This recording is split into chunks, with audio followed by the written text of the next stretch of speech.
गुरुदेव, मन में ये जिज्ञासा है कि अरिहंत, सिद्ध, तीर्थंकर और ये भगवान, इनमें अंतर क्या है और कैसे बनते हैं भगवान? और एक जिज्ञासा और थी महाराज जी कि पुण्य से धन आता है महाराज जी या धन से पुण्य आता है? गुरुदेव, इस जिज्ञासा के समाधान करें। अरहंत तो सभी होते हैं, लेकिन अरहंत में भी जो तीर्थंकर प्रकृति का बंध कर लेते हैं, जिनके अंदर निरंतर परोपकार की भावना होती है, जगत कल्याण की भावना होती है, वे व्यक्ति तीर्थंकर बन जाते हैं। और तीर्थंकर जो बनते हैं वे ही मंदिरों में पूजे जाते हैं, क्योंकि उन्होंने उपकार भावना, जो व्यक्ति जैसी भावना करेगा वह व्यक्ति उसी प्रकार का फल देने वाला होता है। जो व्यक्ति जैसी भावना करेगा, उस वस्तु की जो पूजा करेगा, तो उसको फल भी उसी प्रकार का मिलेगा। जिस व्यक्ति ने यह भावना निभाई है कि मैं जगत का कल्याण करूं, उस व्यक्ति की पूजा करके अपना कल्याण नहीं होने वाला।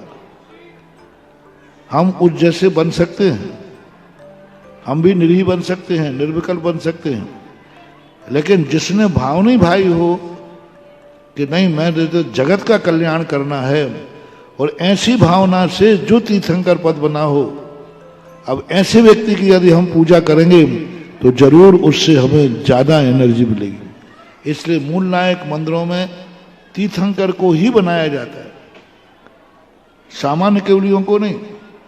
सामान्य केवलियों की तो मूर्ति विराजमान करने का भी कोई उल्लेख नहीं है।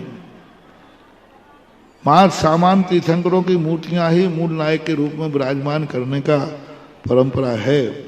अष्ट प्रातिहार्य से जो युक्त होते हैं, और अष्ट प्रातिहार्य से युक्त तीर्थंकर ही होते हैं। सामान्य केवलियों के सभी अष्ट प्रातिहार्य हों, ऐसा कोई नियम नहीं है। तो इसलिए परोपकारी भावना उनके जीवन की होती है। उस कारण से हम भगवानों को अरहंत, तीर्थंकर, अरिहंत, अरहंत और आप की परिभाषा बताई थी, वो एक मंत्र की दृष्टि से बताई थी। व्यक्ति एक ही है। पुण्य और धन दोनों चीजें जो हैं परस्पर में है। यदि पुण्य नहीं है तो तुम कितनी मेहनत कर लेना, कुछ भी मिलने वाला नहीं। और पुण्य है और व्यक्ति मेहनत नहीं करेगा तो पुण्य निर्जरा को प्राप्त हो जाएगा, पर रूप संक्रमण हो जाएगा। दोनों चाहिए, एक साथ दोनों। फल और बीज का सवाल है इसमें। जैसे बीज से फल, फल से बीज, पुण्य से धन, धन से पुण्य, परस्पर में चलते। बीज से फल आता है, फल से बीज आता है, ऐसे ही पुण्य से धन आता है, धन से पुण्य कमाता है।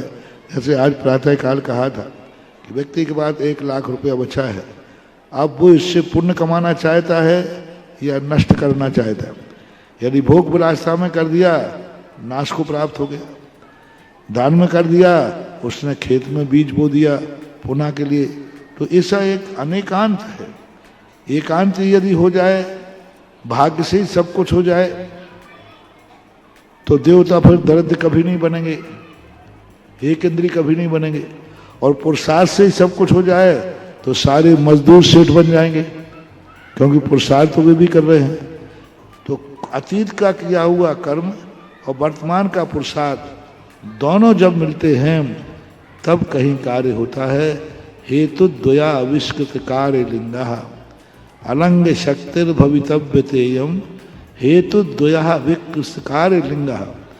कार्य जब भी होगा 2 हेतुओं से होता है, ऐसा मानना चाहिए। गुरुदेव, फिर सिद्ध परमेष्टि और अरिहंत में अंतर, तीर्थंकर में अंतर भगवान? सिद्ध भगवान तो शरीरातीत होकर के सिद्धालय विराजमान हो गए। अरहंत शरीर सहित होते हैं, संसार में रहते हैं, लोगों को दर्शन होता है उनका, उनको देखकर व्यक्ति को तत्वोपदेश भी मिलता है, सम्यक दर्शन आदि की विशेषताएं बनती हैं, तो ऐसा हो जाता है। नमोस्तु भगवान।